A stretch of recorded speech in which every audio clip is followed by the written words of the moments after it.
Good evening. Welcome to tonight's presentation, Horror and Romance, The Faces of Silent Film Stars Lon Chaney and Elinor Glyn.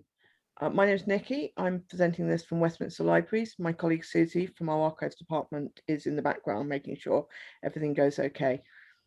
Tonight, I'm very pleased that we've got two speakers. As you can see, they're Karen Randell and Alexis Weedon. They're both professors at the University of Bedfordshire. I'm not going to say more to introduce them. I'm just going to say over to you two. Thank you, Nikki. Thank you. Good evening, and thank you, Nikki, for inviting us to the Westminster Library to talk today. We will be presenting material which forms the background context for a British Library small research grant, which will enable us to travel to archives in the USA to follow up on the research that we have already conducted separately on Lon Chaney Snr and Elinor Glyn. Working alongside each other for 4 years in the same office as heads of department at the University of Bedfordshire enabled us to have fruitful conversations about our research as we managed to slot it in around the paperwork. Over time, it became clear that there were parallels in the discourse that we had identified around these texts of these two Hollywood personalities of the 1920s. We know that you've already set up the intrigue via social media, Nikki, about the seemingly impossible connection between Lon Chaney Snr and Elinor Glyn in the 1920s. The connection is not a social one. There is no evidence that these two met, especially since Chaney was such a private person and avoided the Hollywood social scene. The connection between Glyn and Chaney is their shared appropriation of the medical techniques and procedures which were developed to heal and improve the lives of veterans of the First World War. As Karen will show, during this period, facial reconstruction techniques were pioneered to deal with the awful injuries that the men sustained. Karen. Thank you. I've argued before, well, to anyone that will listen to me actually, that Chaney's performance represent anxieties that pertain to the First World War, even though the explicit trauma of the war is absent from the films themselves. And this funding gives me the opportunity that I've always wanted to take that research to the medical archives. Chaney's unique use of makeup, prosthetic devices, costume and performance, and coupled with the well-publicised physical pain and damage that he endured to create the characters, there is clearly an excess of performance of deformity and disfigurement within the narratives of his horror and suspense films. In another paper, I might discuss this in terms of Robin Wood's notion of the return of the repressed and the way in which the horror film is able to bring about resolution to those repressed fears and anxieties by playing out the collective nightmares of the audience and working through those issues. But for the purposes of our talk tonight, what I really want to focus on is Chaney's preoccupation with getting his prosthetics and makeup right, ensuring that his portrayals are not... Karen, can I interrupt you very slightly? You're slightly faint. Would you be able to turn up your mic? Oh, I'm so sorry. Yes. Move slightly nearer to your mic. Let me move. Shall I move nearer to my mic? Is that better? I hope so. You're absolutely fine to me, but maybe there's a couple of people made comments, so maybe they could make comments. Carry on talking, and then maybe. All right. Okay. I'll keep talking, and hope you can. Could say if they can hear you better, but if you could. Okay. Let's try. Okay. Let me just go back a little bit. So for the purposes of our just to say it's much better. Apparently. Oh, okay. I think maybe Susie was right. My paper was in the way of the microphone. Apologies, everyone. For the purposes of our talk tonight, I want to focus on Chaney's preoccupation with his prosthetics and makeup. Sorry, I'm all of a fuff now. What I wanted to focus on is Chaney's preoccupation with getting his prosthetics and makeup right, ensuring that his portrayals are not grotesque mannequins of horror, but realistic representations of limb loss and facial disfigurement, even through the horror genre, during a decade when 205,000 American wounded veterans were living in the USA. As our project will detail, the prosthetics created for limbless veterans and images of miraculous facial surgery, which enabled many men to return to their families and society, were utilised by Glyn and Chaney and gave characters a depth and meaning that might not have been intended, but can be read as symptomatic of a decade where the injuries of war were highly visible in society and highly visible in the newspapers in the 1920s. Of course, there is another discourse at play in the 1920s American entertainment culture too, the freak show.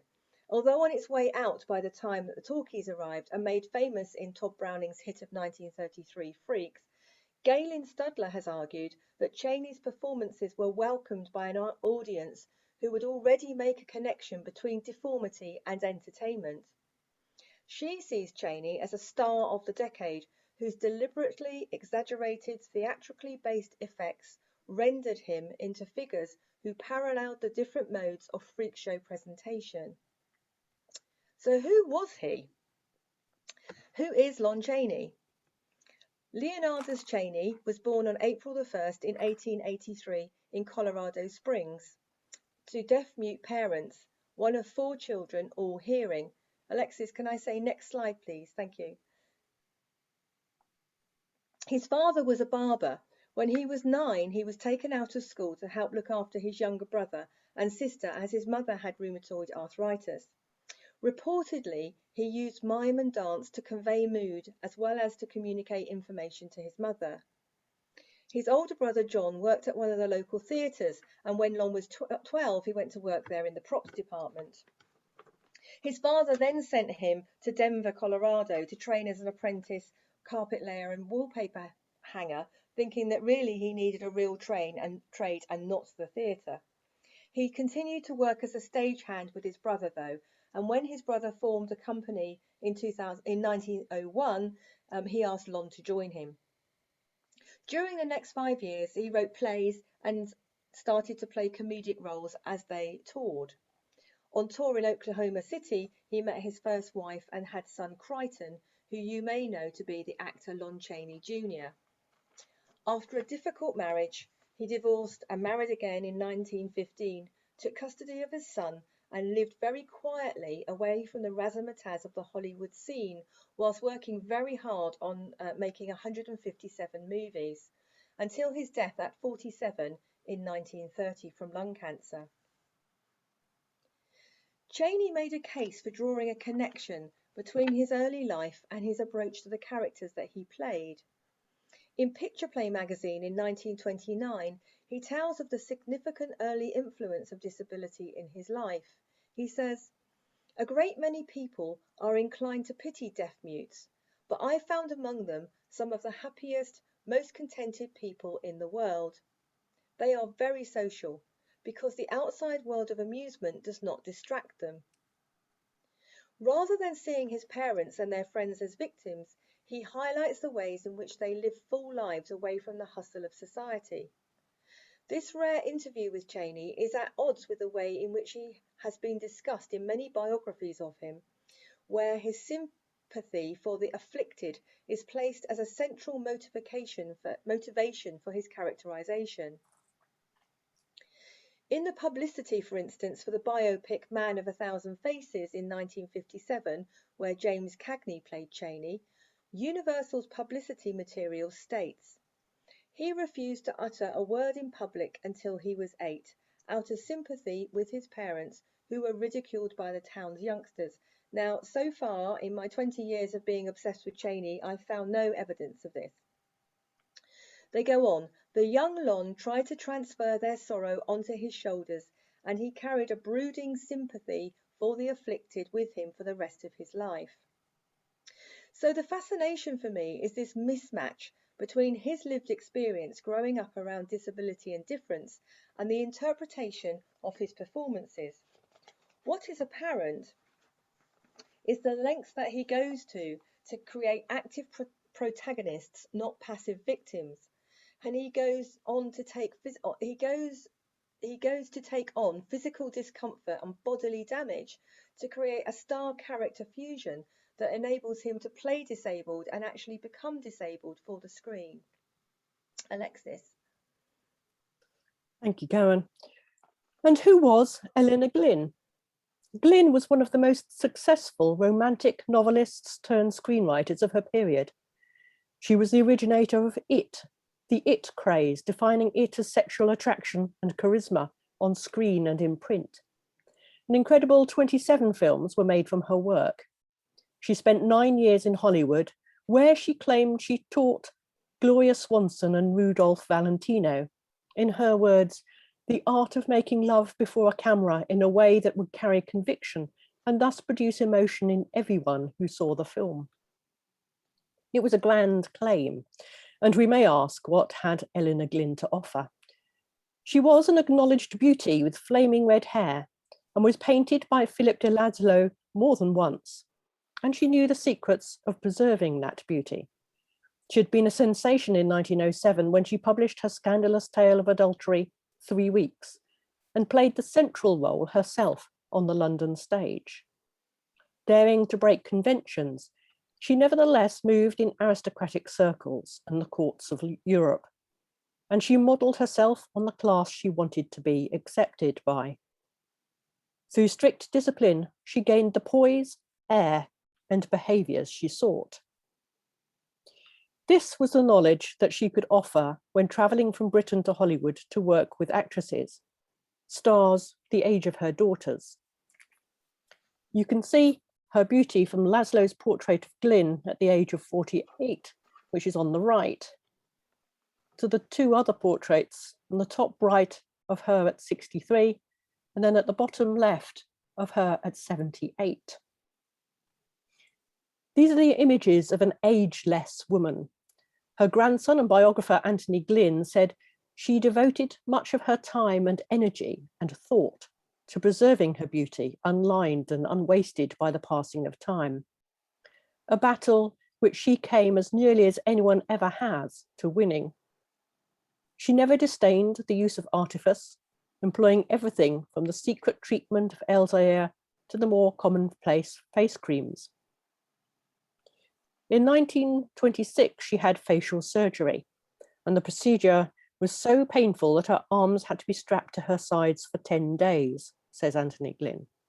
And I'm seeking to find out more about this in the archives.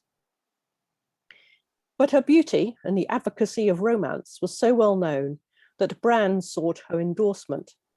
And here are 2 of the adverts for Lux soap. Her signature too became a seal of authenticity and appeared in the film intertitles above her magazine articles. So she wrote on the topics of love, marriage, divorce, and how to keep that allure. She had been in America before, after her best-selling novel called 3 Weeks caught the public imagination. Arriving from a cruise liner in 1907, she was feted by the best of New York society and interviewed by the press. She revelled in the positive notices of the American newspapers, which was such a contrast to the British. Later in the 20s, she worked on adaptations of her novels. At the age of 53, Hollywood opened a new chapter in her life, and she loved it. On this slide, you can see some of the photos that were taken of her in Hollywood. On the top left, you've got Glyn with Cecil B. DeMille. And on the top right, she is on the set of her Russian film, His Hour. If you look down to the bottom left, she's on the set of Beyond the Rocks. And in the center there, she's with Gloria Swanson. And just on the right, she's doing Antonio Marino's makeup in her film Love's Blindness. Karen. You will have seen on the screen that Elinor Glyn also had a facelift at some point and put her through a lot of pain. And pain is one of the threads that we will be thinking about in our project. In an article entitled Realisms in Theatre Magazine, September 26, 1926, it states that Lon Chaney is famous for being able to put on most any face, but this time he puts out an eye. In The Road to Mandalay, a Metro-Goldwyn-Mayer production, he accomplishes his illusion by applying a certain chemical to the left eyeball every day that he played.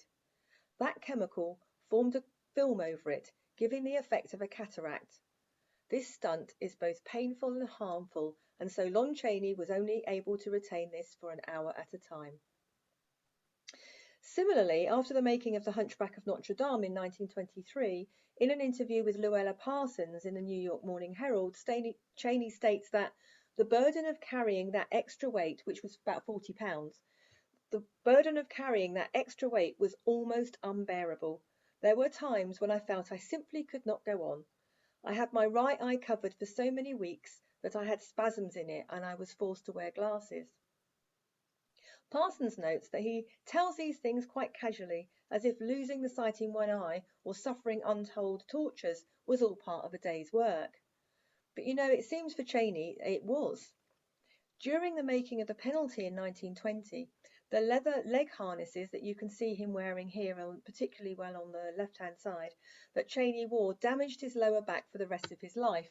His legs are strapped up behind him and tied around his waist. Basically, his ankles are tied around the top of his bottom. This was mainly due to his refusing to release the harness between takes against specific doctor's orders. The safe period being just 2 minutes, he increased the time to 7 to 10 minutes. Full of bravado, Chaney is reported in Motion Picture Classic to have said, well, there's always carpet laying to go back to, remembering that he was a carpet layer apprentice.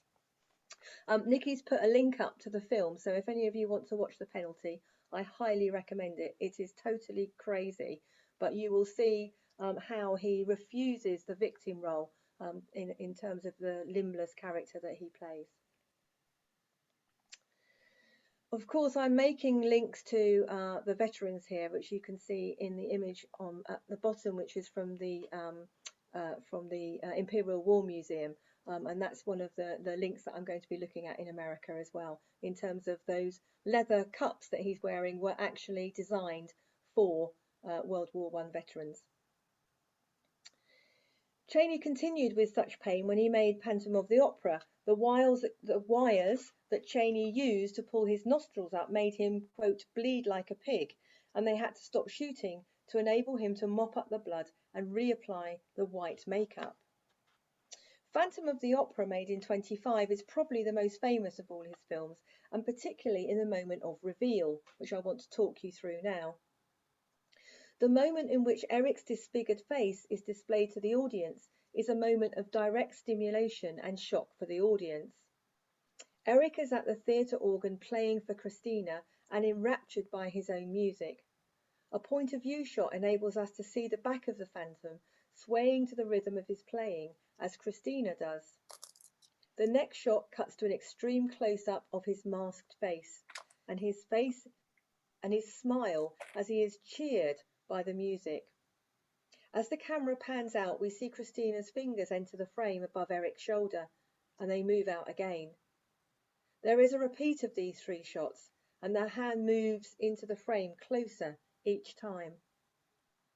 A very quick edit takes us back to the close-up of the masked Eric, and this time the hand enters the frame quickly and lifts the mask off Eric's face just below the mouth.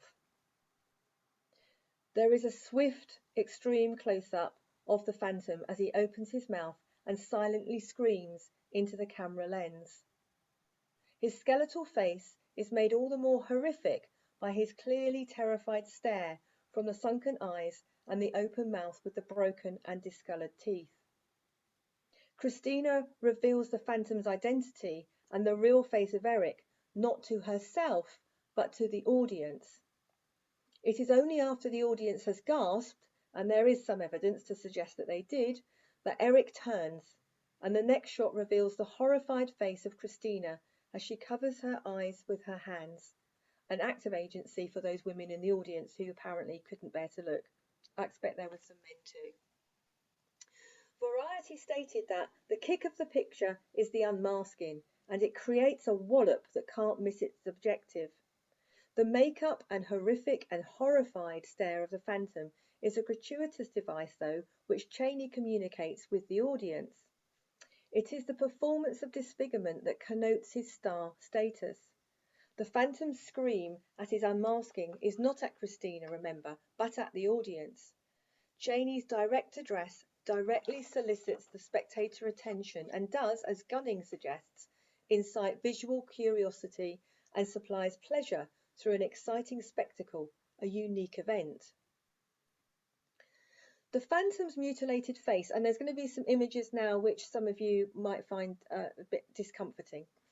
The Phantom's mutilated face is never explained in the film, nor in the original novel, but its post-war production and exhibition places it within the context of injury and reconstructive surgery of World War I. In The Phantom of the Opera, the possibilities of plastic surgery that were apparent in the veteran hospitals are explored through the theatrical aesthetic and exposed face. And remember that Chaney does all his own makeup and all his own research for his own makeup. The disfigured faces of veterans who had undergone reconstructive surgery are certainly comparable to the misshapen face that Chaney's makeup produces both with and without the mask. These men were often pilots who had bailed out on fire and landed in the sea, burned victims often from tank explosions, and men affected by poisonous gas. The technological advances that created the new weapons for war were developing alongside the advancing technology in medicine, photography, and communication. Modern technological advances in medicine facilitated the human body to be repaired, remodeled, and healed in revolutionary ways. Skin grafting, sanitized amputation, and anesthetic meant that many men survived massive injury that would have killed them in earlier wars. Cinema too enabled the body to be visually represented in ways that had never before existed, through movement, through makeup and disguise, and through performance. So it seemed pertinent for me that the character of the Phantom should have such a sculpted mask. Not an ornate theatrical mask, like in earlier incarnations of the Phantom, but one that echoed of those being worn by men recovering from reconstructive surgery. My research into these masks led me to an American sculptor called Anna Coleman Ladd and to her archive held at the Smithsonian. In 1917, Boston sculptor Anna Coleman Ladd travelled with her husband, Dr. Maynard Coleman, to Paris, where he went to help the Red Cross care for the orphans of the war. She had founded the Guild of Boston Artists in 1916 and was already a well-known society sculptor. Once in France, she set up the Red Cross studio for portrait masks, working alongside the British artist Derwent Wood and the medical practitioners who were forging ahead with innovative plastic surgery for facial reconstruction. And this can be read about in fiction in Louisa Young's My Dear, I Wanted to Tell You, and Pat Barker's Toby's Room, if you're interested in looking at that. The wonderful thing about society artists is that they often have someone who will cut out all their clippings and file them away, just for me. Her archive is extensive and it beautifully details her decisions to go to France, her work there, and her later work with veterans and with memorials on her return to Boston after the war. Many newspaper articles from 1917 right through the 1920s show her work that she was doing for the men whose faces were very badly damaged, both by the war and by the surgery that followed. Her archives include scores of photographs of the damaged faces of the young men that she was working with, as well as images of the masks that she made. And for those of you thinking you might recognise one of those masks, it was used for the character in Boardwalk Empire, the character called Richard. And they obviously did their research at the Smithsonian too. Okay, thank you, Alexis. Moving across now to Elinor Glyn and her two films, which feature recovery and facial surgery. Man and Maid was produced by MGM and adapted by Glyn in 1925 and is set in Paris in the last few months of the First World War. Such Men Are Dangerous came 5 years later and was an adaptation by Ernest Voidier of a science fiction romance by Glyn written for a magazine. It was directed by Kenneth Hawkes for 20th Century Fox.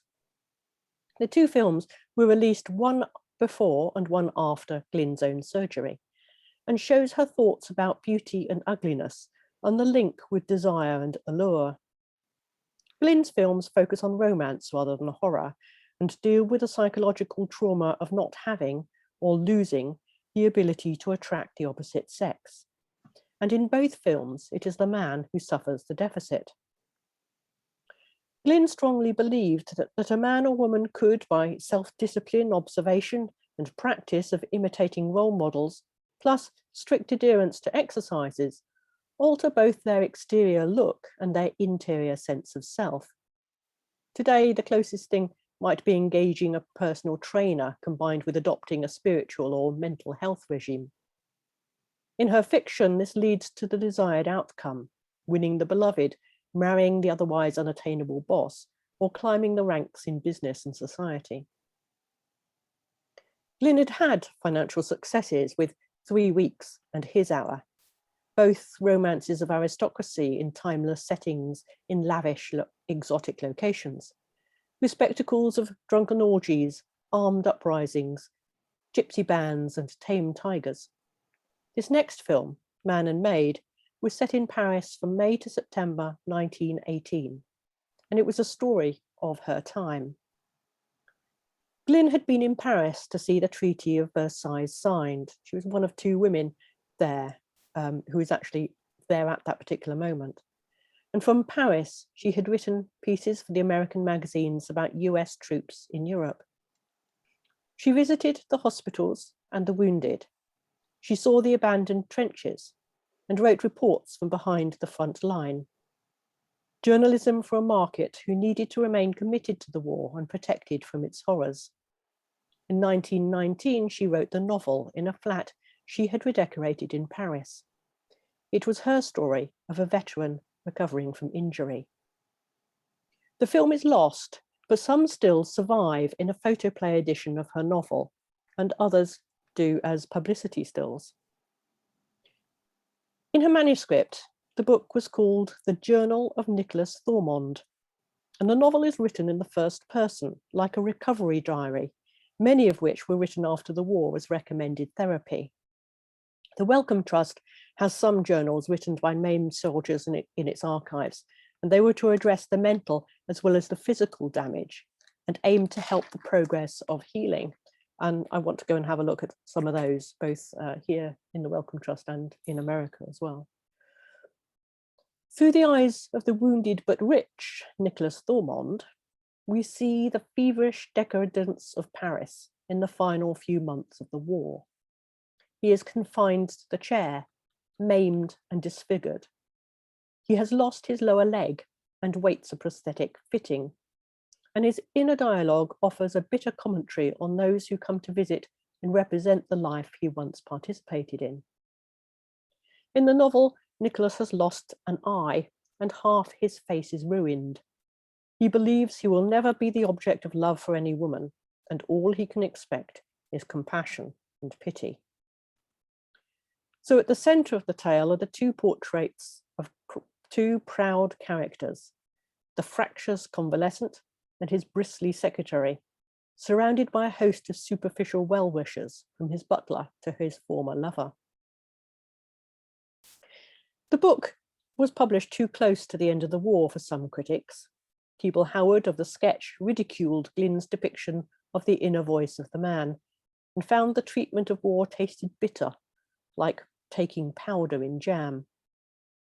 And these reactions may have influenced the adaptation, which Glyn Hollywood style focus on the love story, the luxurious apartment, and the mystery of the secretary's family origins. And the stills that remain show that Nicholas's physical deformity was understated on screen. If you have a look at this slide, you can see the photoplay edition with Lou Cody's foot rather than his lower leg being injured. And his profile just shows the good side. Urged by his friend to do something with his mind between waiting for the doctor's visits, Nicholas starts to write a book. And it's interesting here that he writes it about the furniture, which is what he knows. And that's a link to Glyn, who had redecorated the flat in Paris. So she wanted a very English look to the sets, in contrast to the French look of some of the other characters. But the physical action of writing is too much for him, so he engages a secretary to take dictation. The job is given to Alethea, played by Harriet Hammond, who disguises her identity. In Elinor Glyn's archive at the University of Reading, there is a notebook in which she drafts a partial treatment of her story.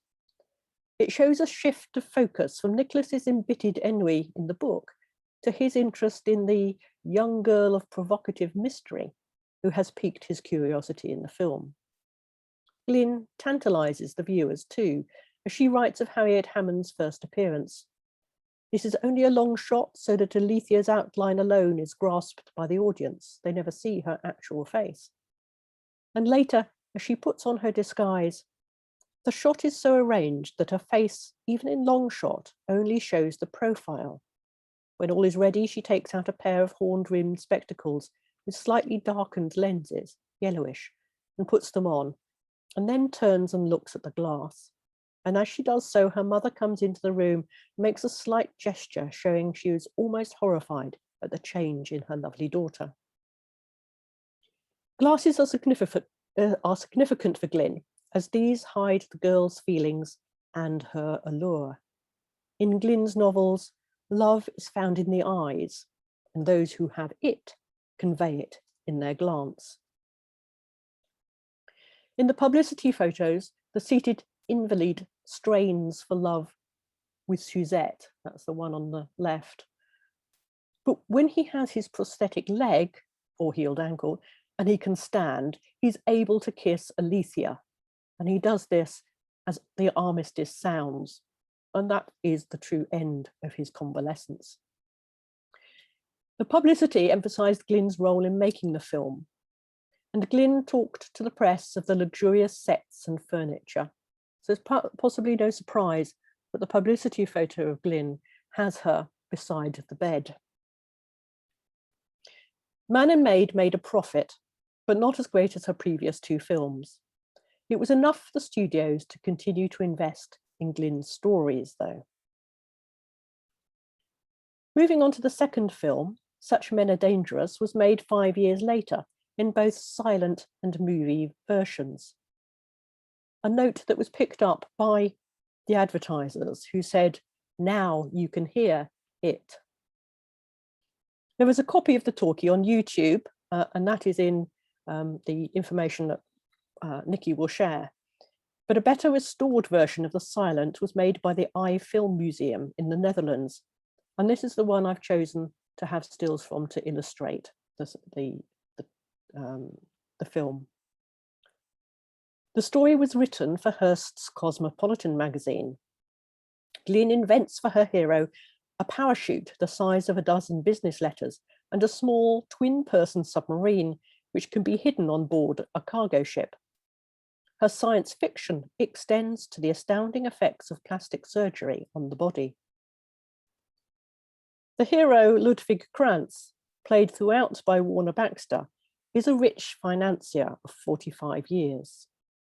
His wife, Eleanor, played by Catherine Dale Owen, does not find him physically attractive. Glyn says, quote, "She always hated the feel of Ludwig's wrinkled hands." And Eleanor feels that she has been bought by the billionaire, and on his wedding night, he finds that there may be affection, but no passion. Catching his image in the mirror, he realizes that he is ugly. So he decides to change his identity and his manner. He fakes his own death, parachuting over the channel into the mini-sub, and is presumed dead. He secretly goes to Vienna and undergoes treatment. In the story, Glyn says he is stretched to become an inch taller, has an operation on his shoulder, that his eyelid is cut to remove the Mongolian curve of his eye. His mouth is sewed down. He has a chemical peel on his face and hands, which removes his wrinkles and moles, and his ears are ticked. That they tattoo away his scars and treat his vocal cords. He gains a smooth complexion, a nose slightly hooked, and becomes trim and athletic looking. While Ludwig's transformation in the book is incredible, there is a rationale in the expectation of science in the near future. In the screen adaptation, the moment of self-revelation comes when he looks in the mirror. First, there's Ludwig's awareness of his ugliness, and then of his new face and identity as Pierre Voulard. Ludwig is delighted with his new look, and in particular with the nurse's smiling response to him, which shows that he has it. And so he goes off to win the love of his wife, or to take revenge. You'll have to watch the rest of the film to find out. In an apt return to our theme, Ludwig offers the doctor £10,000 for his medical transformation. Dr. Goodman, played by Bela Lugosi, reacts to his cheque, eyes widening in surprise, and from his knowing expression, the audience might expect him to be after the money. But we later learn he has recognised the signature and knows Ludwig is the man who generously and anonymously donated to his hospital after the war, when he was pioneering plastic surgery for mutilated war veterans. Dr. Goodman offers back the cheque, but Ludwig tells him to keep the money for his work. So at last, we have our connection between Elinor Glyn, whose pursuit of eternal youth took her to Hollywood, and the star Lon Chaney. They are linked through their fascination with the medical advances made during the First World War, bringing the narrative effect of makeup, facial surgery, and medical transformations of the body into post-war visual culture. Thank you. Thank you. Wow, that was fascinating. That really sort of changed my view of what Elinor Glyn's about, because I imagine, like quite a lot of other people, I only actually know her from the film of It and the film where Joan Lumley plays her. So it shows a much sort of darker side of her. Okay. Before we go on to questions, just to say, this is just one of a series of events that we're having in Westminster Libraries. Next week, we've got another film-related one that's quite different. It's about Bollywood films set in London, which I think is going to be really interesting. We've got talks coming up on David Niven. We've got talks coming up on the history of horror films on TV, and lots of other things. So after the event, you'll all be sent an email with a link to our Eventbrite pages, and also all the information about the reading lists that are displayed here, and also links to The Penalty and Phantom of the Opera will be sent out to you. So don't rush away and watch The Penalty now, though it is absolutely fantastic. It is just such a bonkers film. And yeah, Neil Pettigrew said, "Thank you for alerting me to such men are dangerous. I will seek it out." Okay, we have got a few questions, but please give some more in, because I think this is such an interesting topic. And maybe you two could go full screen so that we can see you both. Brilliant. Okay. Someone anonymous has asked, what do you think was Chaney's most physically demanding role? I think it was probably The Penalty. Interestingly, there's a film called The Frog, which he made in 1919, where he didn't need any prosthetics at all. He just contorted his body so that he couldn't walk, and kind of wriggled around the floor. And if you have ever watched any of the films of men with PTSD who are learning to walk again, well, shell shock, as it was in World War One, the shell shock victims, it's very, very, very similar to the way in which he moves. So I think he probably really was in quite a lot of pain doing that physical contortion. But I think The Penalty, because as you have said in our chat earlier, when you watch the film, he's jumping onto his knees. He runs upstairs, comes downstairs, he climbs up a wall, he jumps onto a table at one point, straight onto his knees. I mean, the shock must have been quite something. And he does say that it did damage his back for forever. So yes, I mean, I don't know if it's true, but when I saw The Penalty at a film festival a few years ago, we were told in the intro that originally it came with, they had a little clip at the end where he stood upright just so that people would know that it was that he was doing this kind of amazing stuff with his legs. And I guess I don't know, to tell the audience how much he'd suffered for their Yeah. Well, amusement. I haven't seen that, but that does not surprise me, Right. because in The Unknown, which he made in 1927, he plays a man who pretends he doesn't have any arms, and then because the woman that he's in love with doesn't want to be touched, he actually goes to Vienna, interestingly, like the character in Glyn's film, to have his arms amputated, and comes back without arms. And in that time, she's fallen in love with the strong man. He's got the biggest arms in the world. They're crazy films, but the interesting part about it is that there's a moment where, when he is bound, where they unwind him, and it reveals the artifice of him holding his arms in. So I wouldn't be surprised if he didn't show the artifice at the end, because he's certainly, that's actually in the narrative of The Unknown in 1927. Yeah, just to excite people more about the penalty, which I'm a bit obsessed about. He plays this gangster who kidnaps a lot of dance hall girls and prostitutes and gets them to make hats Yes. for his evil, nefarious hat making business. It's quite I strange. know, it's crazy. Well, and watching The Unknown's got Joan Crawford in it, Joan really, Crawford. really, really young Joan Crawford in a Yeah. black leather bikini. So if Yeah. you're interested in Joan that. Crawford being kind of frigid, I said it's a sort of early Harriet Craig, isn't it? Phil says it's quite interesting. It's interesting. It's very rare to see facially disfigured women on film, and then he says, as with Joan Crawford in a woman's face, it's usually sorted out with plastic surgery very quickly. So I mean, that's just quite an interesting comment, that we seem to be much more willing to accept disfigured men, Yeah, than disfigured women. yeah. And of course, we've got lots of reconfigured women. I don't say disfigured, but reconfigured women all the time for the last 100 years, who've had face, in terms of actresses, who've had plastic surgery. That's true, and sometimes it does leave them worse off than before. Certainly looking different. Yes. Jo says this is truly fascinating. She's right there. So what do you both to this area of research? Sorry, what's that question again? So what do you both to this area of research?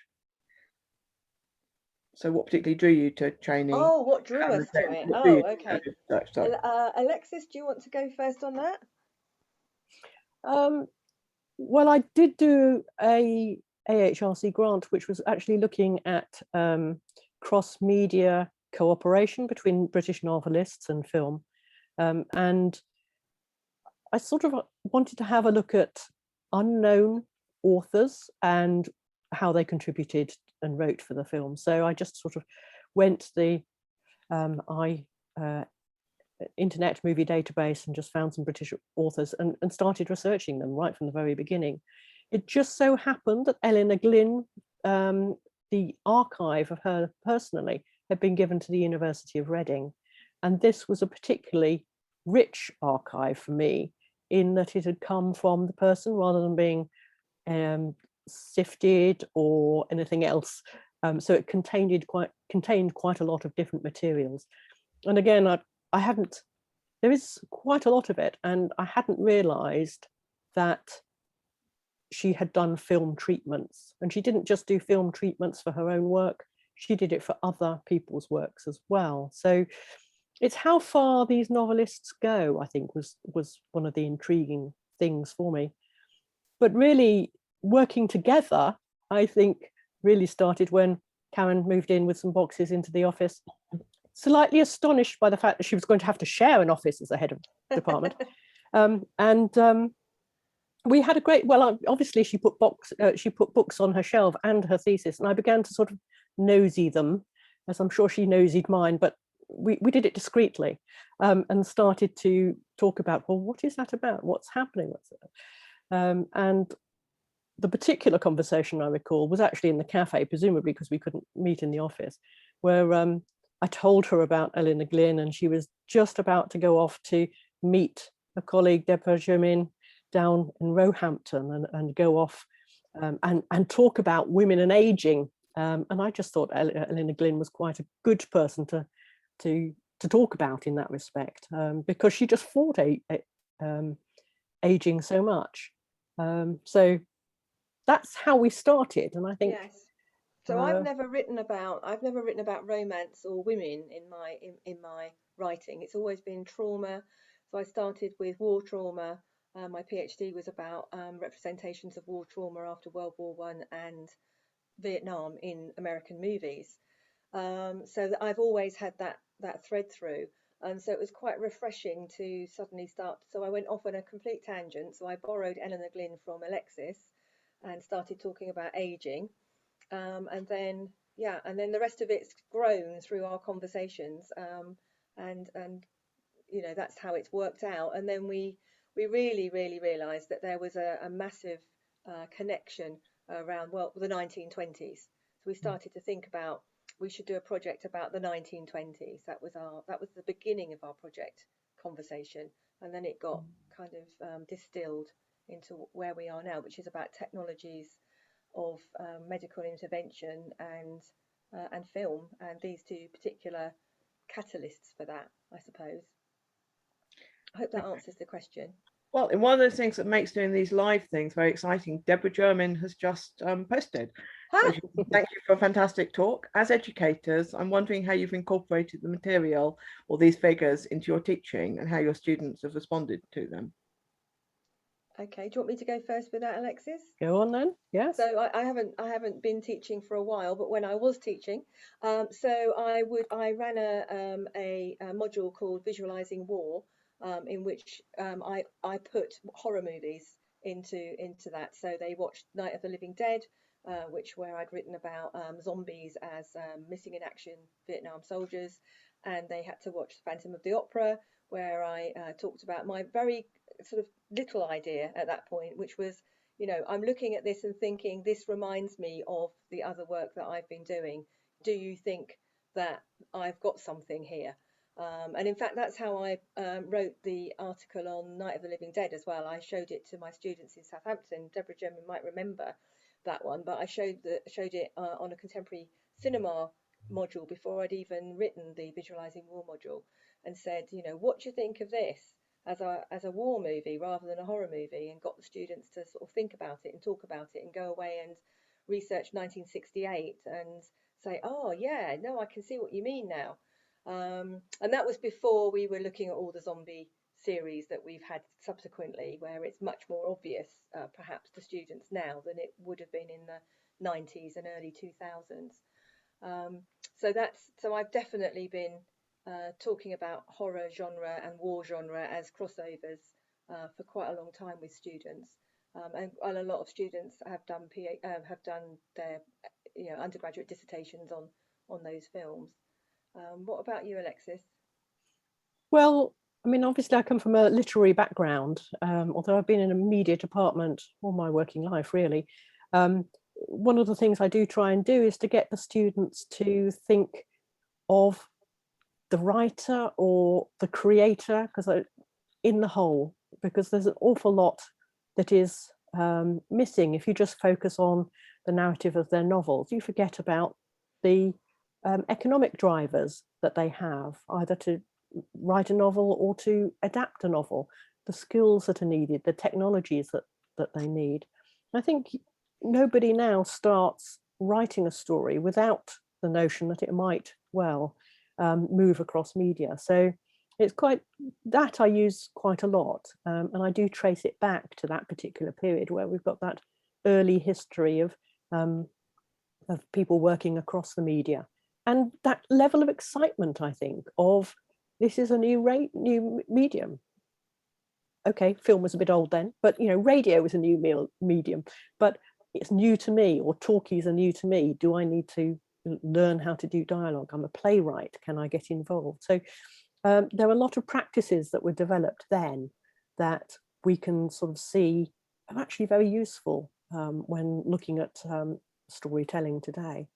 And I think, yes, it's been a very welcoming group of people to work with in film studies, and I got involved with the Women's Film History Research Group, who were very kind to my sort of faltering steps as I went in, and similarly the silent film fraternity.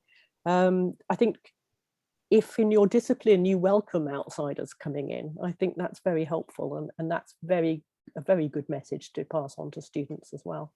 And so it's great for me because I learn a lot and that's enjoyable. Yeah.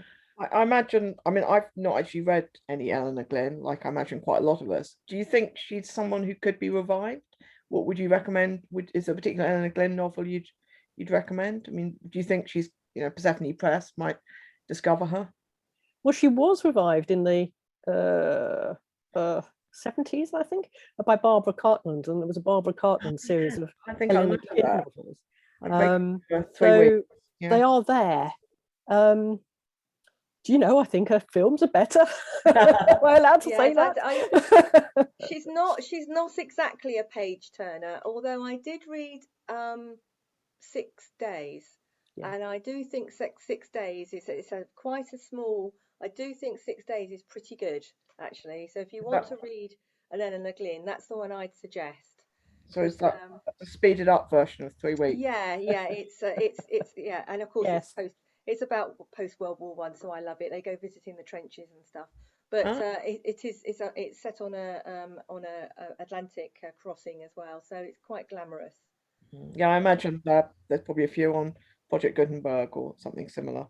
She is widely available on Project Gutenberg, yes.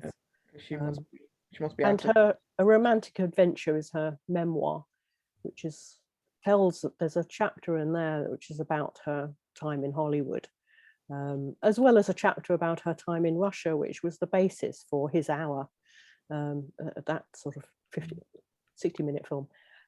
And you can see how she uses her own experiences, and also the imagery that she picks up through visiting Russia in that film.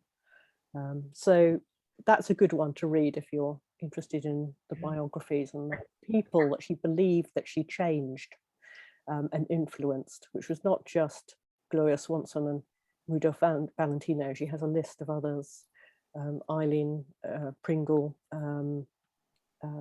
Conrad Nagel, all of the ones that she worked with. She believed that she had influenced and taught. I was doing research in LA about Lon Chaney, and I was reading something about Sam Goldwyn, and I had to run out of the library and phone Alexis and say he met Elinor Glyn and she was telling stories at a party and he said she was amazing. So she was quite entertaining, apparently. So Joanna Lumley probably played her fairly well. Yes, I was going to say the film The Cat's Meow that Joanna Lumley plays her in. I watched it on Amazon Prime a few weeks ago, and it was free with an Amazon Prime subscription. I know that sort of thing changes, but I suspect you could watch it for a maximum of $3.50 on Amazon Prime. And I think that's a great film, The Cat's Meow. Eddie Izzardo's Chaplin. It was a lot of fun. Yes. Yeah. And I think, I mean, who knows whether she really nails her, but she does. I mean, Joanna Lumley does seem a bit like the bit you see of Elinor Glyn in It. She's always fun, so it's worth seeing that. Stuart Smith has a question, which is last week we had a talk on Rudolph Valentino that some of you may have attended, and someone asked the same question, which is basically what would have happened if he'd lived longer. What do you think would happen to his career? And the conclusion about Valentino was that probably he wouldn't have kind of made the transition, partly because his accent, partly because that's his style dated. We know that Raymond Navarro didn't have a lengthy career, but do you think Chaney would have been different? I mean, I do think he would have carried on, because I think they would have been some father and son horror movies. Because Lon Chaney Jr. was already starting. I mean, his big career's in the 30s. And right through, and he didn't die till 1973, actually, Lon Chaney Jr. So I think they would have worked together. I don't think the voice would have been a massive difficulty. Apparently he was gruff, so that's all I've got of his voice, that he had that he was gruff. He made one sound film, didn't he? Did he make a sound? He made one sound film, did he? And I think he made, isn't it a war movie where he doesn't have any makeup on, which I haven't actually seen. So I mean, I need to see that, because the irony of that is too much. But so I think that's what would have happened. I think there would have been a lot of work, and I think because he worked all the time, I can't see him just stopping working.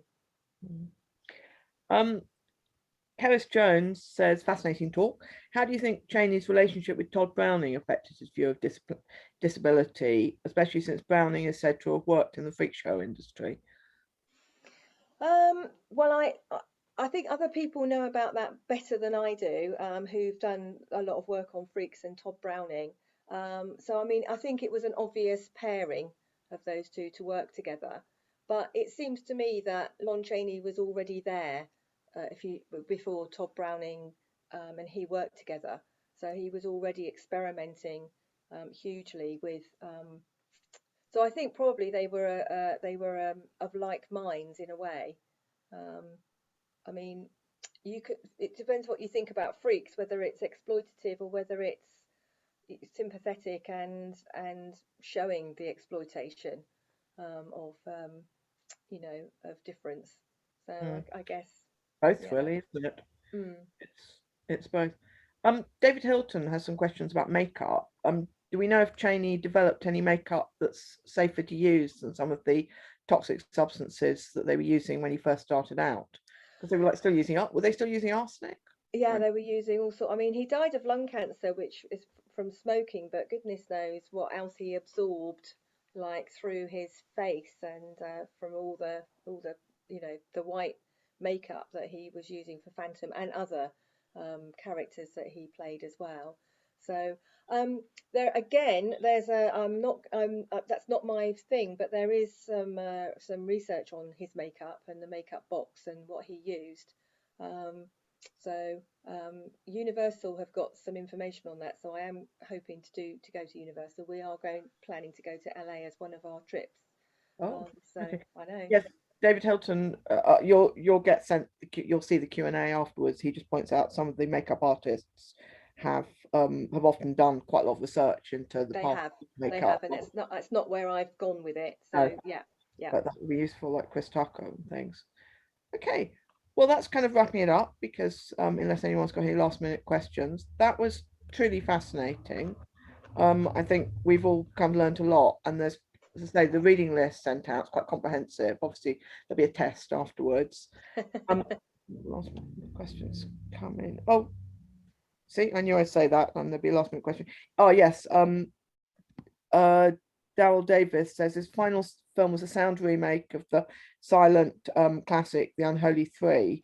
Chaney signed a sworn statement declaring that 5 of the key voices of the film, the ventriloquist, the old woman, a parrot, the dummy, and the girl, were his own. Yeah, brilliant. Just that he really did have a good voice. Yeah. Had he done any straight stage? Yeah. So he played old men and comedic roles. So one of his quotes as well is about when he was 19, he played a very, very old man. And he spent a lot of time, he didn't say how long, but working out how to walk in a feeble way, as he called it. And he said he reckoned when he was playing that character, he was the happiest person on stage. So yeah, so he was always really into character performance. So the Man of a Thousand Faces in the film with James Cagney. Yeah.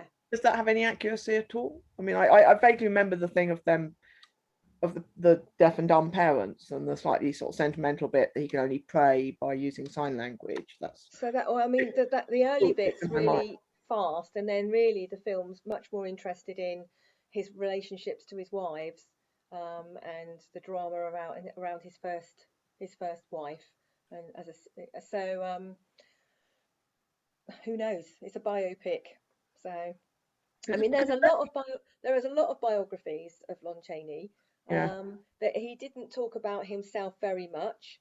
So I've focused much more on where he has spoken to newspapers and magazines rather than using the biographies, because I really wanted to only really use his own voice as much as I could when I was doing my other earlier research. So, though even then you can't really tell whether it's no. I mean, Llewellyn Parsons could have made it all up for all we know. I mean, so you know. Okay. Well, thank you, Alexis. Thank you, Karen. That's been a really great talk, and hopefully see some people next week for Bollywood London. So Okay. thank you. So thank you to all my friends and family that might be watching, and anybody else who doesn't know me who's watching. Thank you very much. Really Thank you. appreciate it. Thank you to the audience, indeed, yes.